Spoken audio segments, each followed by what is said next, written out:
On est donc sur des placements judiciaires, hein, et ce sont des jeunes qui sont multirécidivistes et qui ont épuisé toutes les solutions éducatives classiques. On est ouvert donc depuis 14 ans et en moyenne on reçoit 25 à 30 jeunes par an, puisque c'est des sessions de 6 mois renouvelables une fois. Donc en fonction de la situation des jeunes, on est sur une moyenne de 30 jeunes par an. Souvent ce sont des jeunes qu'on appelait avant les CEF, mais qu'on appelle aussi toujours les incasables.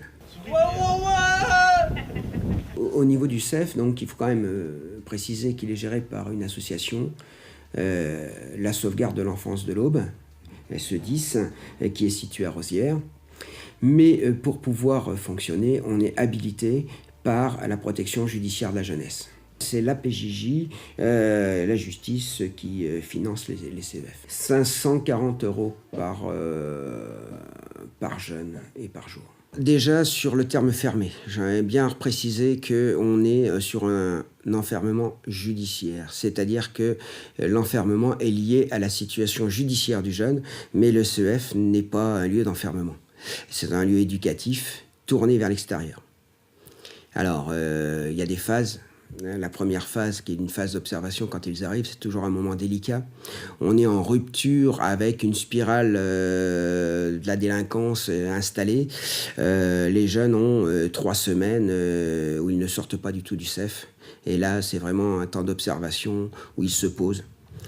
Un temps d'opposition aussi, parce que c'est pas forcément évident. Donc le challenge, nous, pour l'admission, c'est de faire une admission correcte, que le gamin se sente bien accueilli ici, de façon à créer du lien, parce qu'on peut pas travailler sans le lien. Le gamin, c'est le regard que vous portez sur ces jeunes? Ouais, c'est peut-être lié à mon âge, mais aussi c'est parce que je crois que ça me paraît essentiellement important de rappeler que ce sont des enfants. Et que si ces jeunes sont là, et si une structure comme celle-ci existe, elle est dédiée aux enfants. Des enfants qui, certes, commettent des actes, mais qui sont en souffrance.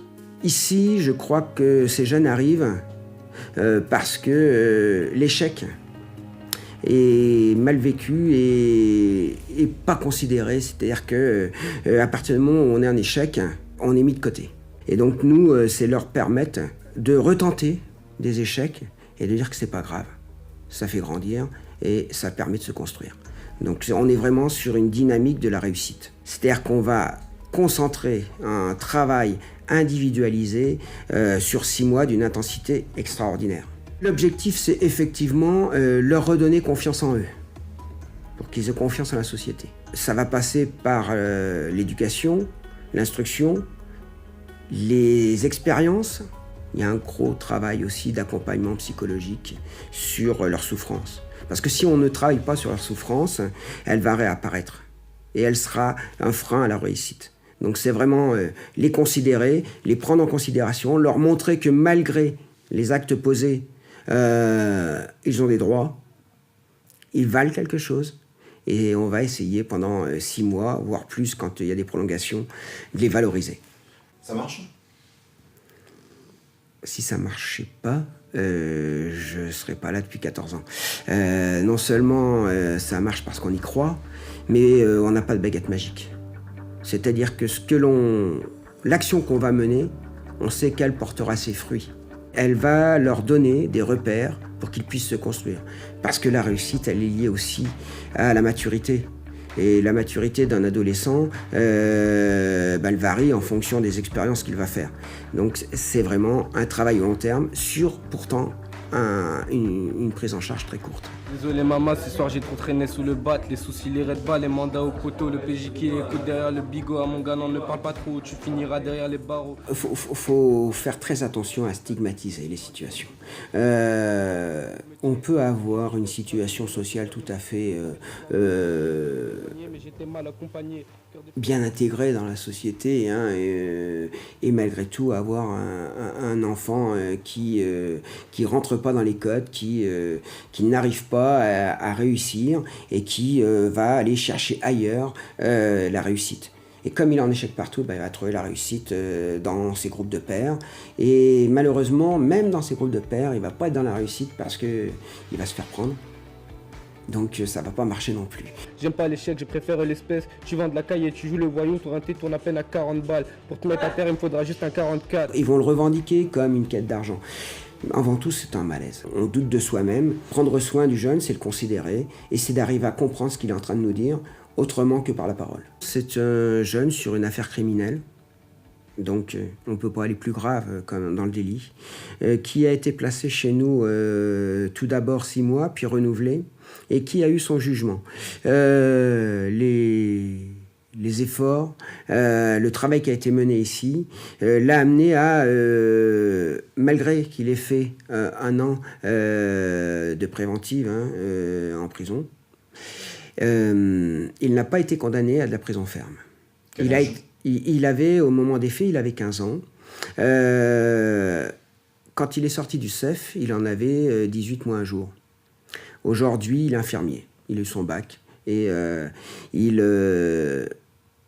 travaille auprès d'hôpital spécialisé dans la prise en charge des migrants. C'est pas le fait du hasard. Je crois qu'il répare là où il s'est réparé avant. Il faut simplement prendre le temps de la regarder sous une facette qu'il ne montre pas facilement. De toute façon, l'adolescent dérange, puisqu'il est en opposition. Et là, ils sont encore plus en opposition. Mais si nous, on ne prend pas en adulte le temps, de la distance aux actes posés, qui va le faire? La justice des mineurs, elle est quand même là pour donner du temps aux mineurs, parce que ce sont des adultes en construction. Et qu'est-ce qu'on va faire de ces adultes si on ne les prend pas en considération maintenant? Je ne pourrais dire qu'une chose, c'est ce qui m'a fait venir ici. J'étais en prévention, je gérais un lieu d'accueil, notamment pour jeunes en errance, donc des jeunes majeurs. J'ai vu ces jeunes toxicomanes, allant, revenant, sortant de prison, dans des situations d'une précarité extraordinaire, dans une souffrance extraordinaire. Et tous, quand on prend le temps de discuter avec eux, m'ont dit « mais si on m'avait dit stop avant, j'en serais pas là ». Et ça a été le déclenchement pour moi de « oui, il faut y aller ». On a une société, un gouvernement, quel qu'il soit, puisque c'est quand même une réflexion qui a été menée sous Jospin, qui a été mise en place sous Sarkozy. Donc, bien sûr, c'est utilisé de manière sécuritaire, mais avant tout, centre éducatif. Le fermer, il est judiciaire, donc on est bien sur l'éducatif. Et quand une société peut mettre autant de moyens sur des jeunes qui posent problème, je me dis qu'elle n'est pas tout à fait foutue. Et donc, travaillons avec ces adolescents, parce que des adultes cassés, il y en a déjà suffisamment. Il manque énormément de temps avant. Le premier temps, et ça je le dis, je le revendique, peut-être parce que j'en suis issu, mais il y a une perte depuis pas mal d'années des éducateurs de rue qui étaient au plus près de ces jeunes, pour la plupart, qui pouvaient agir sur les familles pour les accompagner, les aider. Et aujourd'hui, par le manque de visibilité peut-être, ou de choix peut-être aussi politiques, je ne sais pas, en tout cas, on sent que la prévention spécialisée va vers d'autres actions ciblées, tout aussi intéressantes, mais peut-être qu'il n'y a plus cette immersion dans les quartiers, et qu'il y a une forme d'abandon pour cibler les jeunes venant de quartiers. Mais on peut aussi voir que dans les campagnes, ces gamins et ces familles sont livrés à eux-mêmes. On a peut-être aussi oublié une chose essentielle. Il y a une confusion énorme qui a été faite entre les droits de l'enfant et l'enfant roi.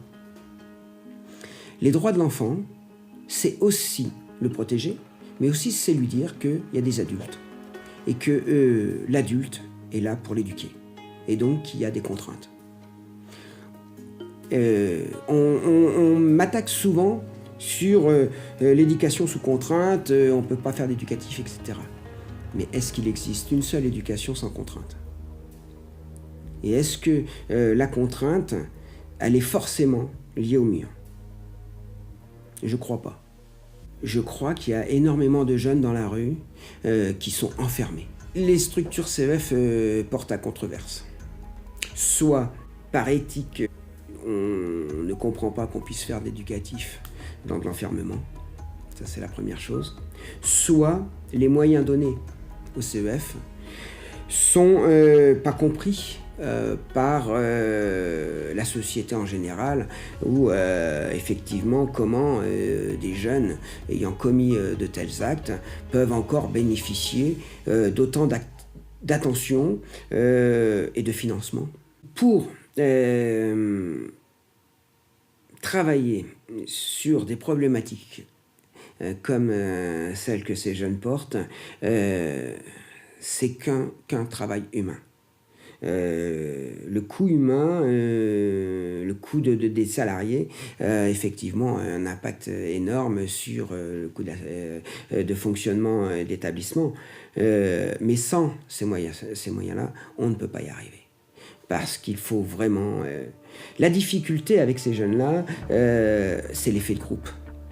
Donc on doit travailler sur le groupe, mais surtout sur l'individu, pour qu'ils ne reproduisent pas ce qu'ils font à l'extérieur. Donc ça a un coût. C'est un coût, certes, mais il faudrait le regarder sur le long terme.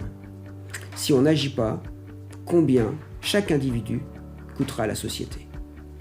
Combien coûte un temps d'incarcération? Voilà. Donc tout ça, faut le mettre en perspective.